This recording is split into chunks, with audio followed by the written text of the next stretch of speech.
All right, welcome. If you're studying international environmental law, you're in the right place.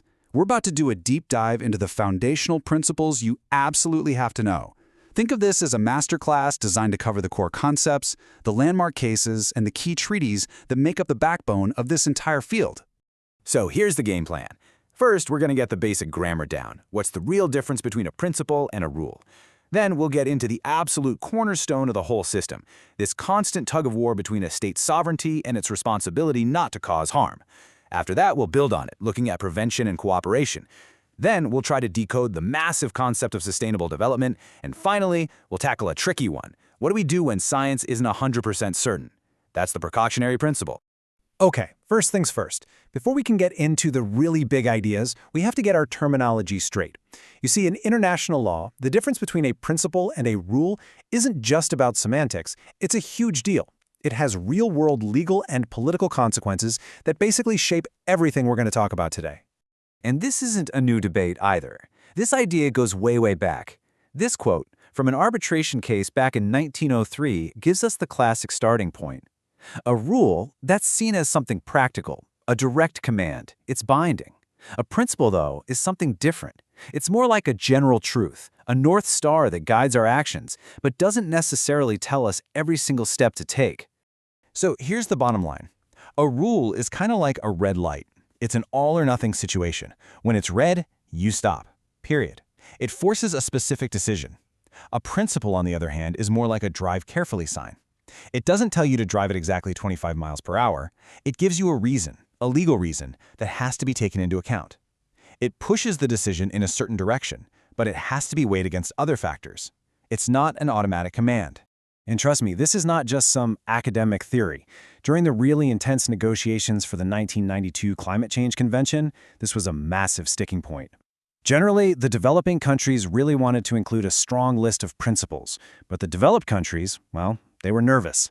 They worried that these guiding truths could eventually be used to create very specific, legally binding commitments they weren't ready to sign up for. It just goes to show you how a single word can carry so much political weight. All right, now we're getting to the absolute bedrock of international environmental law. This next principle is the one that everything else is built on. It's a fascinating balancing act between two really powerful and often competing ideas: a country's right to do its own thing and its duty not to mess things up for its neighbors. And this is it. This is the big one. Principle 21 from the 1972 Stockholm Declaration. It was so important, it was restated almost word for word 20 years later in the Rio Declaration. Every single phrase here is critical. In the same breath, it establishes a right and a responsibility. This is the central pillar holding up the entire legal structure we're studying. Really, the only way to get your head around this is to see it as two sides of the same coin. They are totally inseparable. On one side, you have the sovereign right. A state can exploit its own resources following its own policies. But, and this is a massive but, that right is immediately checked by the other side of the coin, the responsibility, the legal obligation, to make sure your activities don't cause environmental damage that spills over your borders. You just can't have one without the other. Now, that first part, the sovereign right over natural resources, didn't just appear out of thin air. It has deep roots in the post-colonial era, coming out of UN resolutions in the 1950s. It was all about newly independent nations asserting control over their own economic futures. And you see echoes of this idea everywhere, in huge treaties like the Biodiversity Convention and the Ramsar Convention on Wetlands. But what's really fascinating is to watch how that second half, the responsibility part, grew up over time. You know, it starts as a pretty general idea of being a good neighbor back in 1928. Then it gets some real teeth in the Trails smelter case, and by 1996, it has fully evolved into a core rule of customary international law. That means it's binding on every single country, whether they've signed a specific treaty about it or not. In this case, Trails smelter was the real breakthrough. This is the quote everyone points to. You had a smelter in Canada, right? And its fumes were drifting across the border and damaging forests and crops in Washington state. The tribunal laid down the law. Your sovereignty ends where your pollution starts, causing serious harm to your neighbor. It's a foundational ruling. Then, let's fast forward to 1996. The International Court of Justice, the highest court on the planet, basically put the final stamp on it. They said this obligation to respect the environment of other states, well, it's now officially part of the corpus of international law relating to the environment. Case closed. It's a settled, binding rule for everybody. So, if you have a duty not to cause harm, what's the next logical step? Well, it follows that you have a duty to take action to prevent that harm from ever happening. And that brings us to the principle of prevention. This is all about shifting from a reactive mindset, cleaning up messes, to a proactive one, avoiding them in the first place. Now, the key difference to grasp here is between this and Principle 21. Remember, Principle 21 was all about relationships between states, not causing transboundary harm. The prevention principle is bigger than that. It's an objective in and of itself. It requires a state to prevent damage to the environment full stop, and that includes damage that happens entirely inside its own borders. It's a duty to the environment as a whole. So what does prevention actually mean in practice? Well, in the pulp mills case between Argentina and Uruguay, the ICJ gave us a really concrete definition. They said it creates an obligation of due diligence. And that's not just some vague idea. It's a legal standard. It means a state has to actually adopt environmental laws, it has to be vigilant about enforcing them, and it has to have administrative control over what people and companies are doing. It's an obligation to act. And look, this principle isn't some niche theoretical concept.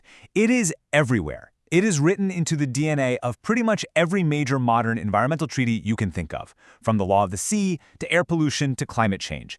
The sheer volume of treaty law that includes this principle is powerful evidence that it's now an accepted part of general international law. Okay, so the logic just keeps building, right? If you have a duty to prevent harm, especially harm that can cross borders, well, you can't do that by yourself in a vacuum. And that leads us straight to our next core principle, the duty to cooperate. This takes that old-fashioned idea of being a good neighbor and turns it into a set of actual legal obligations. And this duty isn't just a friendly, hey, we should talk more. It shows up as specific procedural rules in treaties.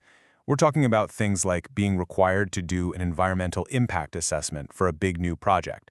It means you have a duty to share information with other countries that might be affected. You have an obligation to give them a heads up and genuinely consult with them before you start. It's about creating practical mechanisms for working together. And the courts have made it very clear that this duty has real legal teeth.